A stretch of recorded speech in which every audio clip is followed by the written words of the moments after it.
প্রিয় দেশবাসী, সম্মানিত দর্শক শ্রোতা ও প্রাণপ্রিয় পাবনাবাসী, আসসালামু আলাইকুম। বাংলাদেশ শ্রমিক কল্যাণ ফেডারেশন কেন্দ্র ঘোষিত সিদ্ধান্ত অনুযায়ী সারা বাংলাদেশে একটি র্যালির আয়োজন করা হয়েছে।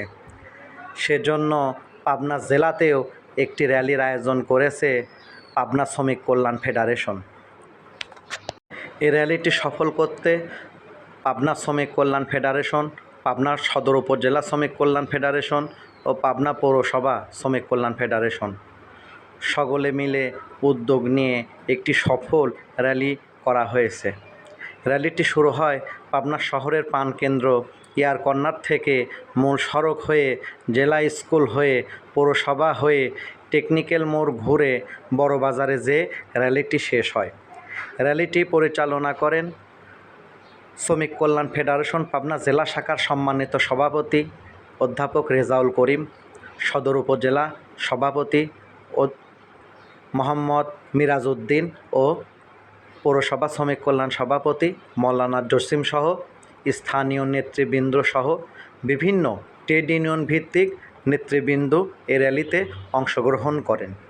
এ র্যালিতে পাবনা শ্রমিক কল্যাণের ব্যানারে বিভিন্ন শ্রমিক ট্রেড ইউনিয়ন অংশগ্রহণ করে, যেমন দর্জি ট্রেড ইউনিয়ন শ্রমিক কল্যাণ ফেডারেশন, রিক্সা ট্রেড ইউনিয়ন শ্রমিক কল্যাণ federation, auto CNG trade union শ্রমিক কল্যাণ ফেডারেশন, রিক্সা ও ভ্যান ট্রেড ইউনিয়ন শ্রমিক কল্যাণ ফেডারেশন, হুঁশিয়ারি শ্রমিক কল্যাণ ফেডারেশন, দোকান ও কর্মচারী ইউনিট ট্রেড ইউনিয়ন শ্রমিক কল্যাণ ফেডারেশন, স্টিল অ্যান্ড ইঞ্জিনিয়ারিং শ্রমিক কল্যাণ federation trade union, dairy farm শ্রমিক কল্যাণ ট্রেড ইউনিয়ন, মৎস্যজীবী শ্রমিক কল্যাণ ট্রেড ইউনিয়ন, পোল্ট্রি ও শ্রমজীবী ট্রেড ইউনিয়ন, ফার্নিচার শ্রমিক ট্রেড ইউনিয়ন, তাঁত শ্রমিক ট্রেড ইউনিয়ন, সেলুন ও বিউটি পার্লার শ্রমিক ট্রেড ইউনিয়ন, ইটভাটা শ্রমিক ট্রেড ইউনিয়ন ও ফার্নিচার শ্রমিক ট্রেড ইউনিয়ন ইত্যাদি।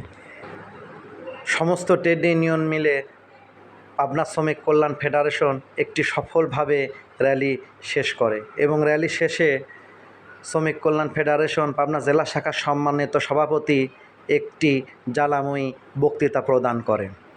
এছাড়াও যতটুক তথ্য পেরেছি আপনাদেরকে জানানোর চেষ্টা করেছি। তবে শ্রমিক দিবসের মূল তাৎপর্য নিয়ে সামনে একটি নতুন ভিডিও আসছে, অবশ্যই আপনারা দেখবেন। সম্মানিত দেশবাসী, জেলা এবং সদর উপজেলার নেতৃবৃন্দ, প্রাণপ্রিয় শ্রমিক ভাইরা, আসসালামু আলাইকুম ওয়া রাহমাতুল্লাহ। আপনারা নিশ্চয়ই অবগত আছেন, আজকের শ্রমিক দিবস আমরা এই জন্য পালন করছি যে বর্তমান সরকার এই শ্রমিকদেরকে কোনো অধিকার দিচ্ছে না, বরঞ্চ শ্রমিকদের পায়ের ঘাম বিক্রি করে তাদের রক্ত চুষে আজকের কানাডায় বেগম পাড়া তারা বাড়ি করছে। শ্রমিকরা আজকে নির্যাতিত, শ্রমিকরা আজকে কোনো কথা বলতে দেওয়া হচ্ছে না, তাদের বুকে গুলি করে রক্তাক্ত শ্রমিকের মায়ের বাবার কোল খালি করছে আজকে আমরা দেখছি। ঐতিহাসিক গার্মেন্টস শ্রমিকদেরকে আজকে গুলি করে সরকার হত্যা করছে। আমরা কোন শ্রমিকের হত্যার প্রতিশোধ নিতে চাই। এই জন্য আজকে শ্রমিক মালিক ভাই ভাই হিসাবে আজকে শ্রমিক কল্যাণ ফেডারেশন মনে করে শ্রমিক এবং মালিক ভাই ভাই, আমরা মালিকের ক্ষতি করতে চাই না, আর আমরা শ্রমিকের বেতন ঠিক মতো দিতে চাই।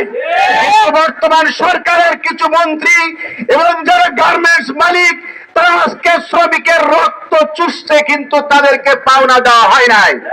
কিন্তু আল্লাহ রসুল বলেছে শ্রমিকের গায়ের ঘাম ফেলার সঙ্গে সঙ্গে তাদের পারিশ্রমিক ফিরে দাও। এবং আল্লাহ বলেছেন, হাদিসে কুদসি বলেছেন, আল কাসিমু হাবিবুল্লাহ, শ্রমিক হচ্ছে আল্লাহর বন্ধু। কিন্তু আজকে আমরা বাংলাদেশের শ্রমিককে নিগৃহীত মনে করছি। সম্মানিত ভাই, আল্লাহ কোরআনে বলেছে, আল্লাহু গানিয়্যু ওয়া আনতুমুল ফুকারা, আল্লাহ তোমার রব হচ্ছে ধনী আর সবাই ফকির। আজকের পৃথিবীতে যেখানে ভূমিকম্প হয়েছে বিভিন্ন তুরস্কে, আজকের শ্রমিকদেরকে আজকে অসহায় নিগৃহীত নিপীড়িত ফিলিস্তিনের শিশুদেরকে আজকে হত্যা করা হচ্ছে। এই হত্যার প্রতিবাদে আজকে আমরা পয়লা মে দিবস আমরা সরকার এবং সমস্ত দল মত ধর্ম নির্বিশেষে আজকে ফিলিস্তিন মামুনদের পক্ষে আমাদের সোচ্চার হওয়া উচিত। আমি সবশেষে সরকারকে বলতে চাই, আমাদের শ্রমিকদের ন্যূনতম মজুরি 25,000 টাকা করতে হবে। ঢাকার মুখে যদি 8,000, 7,000, 4,000 বেতন দেয়, যা ইচ্ছা তাই শ্রমিকদেরকে খাটানোর পরে তাদেরকে বেতন দেওয়া আজকে হচ্ছে না। আমরা দাবি করি, আমি 35টা দেশ পৃথিবীর সফর করেছি, সেখানে আমি দেখেছি 8 ঘন্টা ডিউটির পরবর্তী ঘন্টাগুলো তারা ডাবল বেতন দেয়, কিন্তু 8 ঘন্টা ডিউটির পরে 10 ঘন্টা 12 ঘন্টার পরেও তাদের শ্রমিকদের কিন্তু টাকা দেওয়া হয় না। এই জন্য আজকে দল বা ধর্ম নির্বিশেষে আজকে অসহায় শ্রমিকদের পাশে বাংলাদেশ শ্রমিক কল্যাণ ফেডারেশন দাঁড়াতে চায়। এই জন্য আজকে বাংলাদেশ শ্রমিক কল্যাণ ফেডারেশন পাবনা জেলার উদ্যোগে আজকে শ্রমিক ভাইদেরকে আমরা অনেক পরিশ্রম করিয়েছি, আজকে তাদের মিছিল অংশগ্রহণ করেছি। এই জন্য সকল শ্রমিক ভাইদের যারা আজকে মিছিল করেছেন তাদেরকে বাংলাদেশ শ্রমিক কল্যাণ ফেডারেশনের পক্ষ থেকে, পাবনা জেলা শ্রমিক কল্যাণ ফেডারেশনের পক্ষ থেকে, পাবনা সদর উপজেলা শ্রমিক কল্যাণ ফেডারেশনের পক্ষ থেকে, পাবনা পৌরসভা শ্রমিক কল্যাণ ফেডারেশনের পক্ষ থেকে আপনাদের আন্তরিক মোবারকবাদ এবং সালাম জানাই। এবং আপনাদের পাশে বাংলাদেশ শ্রমিক কল্যাণ ফেডারেশন সবসময় আছে এবং থাকবে। পাবনা শ্রমিক কল্যাণ ফেডারেশনের পক্ষ থেকে সর্বশেষে গরিব ও দুস্থদের মাঝে ও শ্রমিকদের মাঝে খাদ্য বিতরণ করা হয়। প্রিয় পাবনাবাসী ও প্রাণপ্রিয় দেশবাসী, সম্মানিত দর্শক শ্রোতা, আসসালামু আলাইকুম।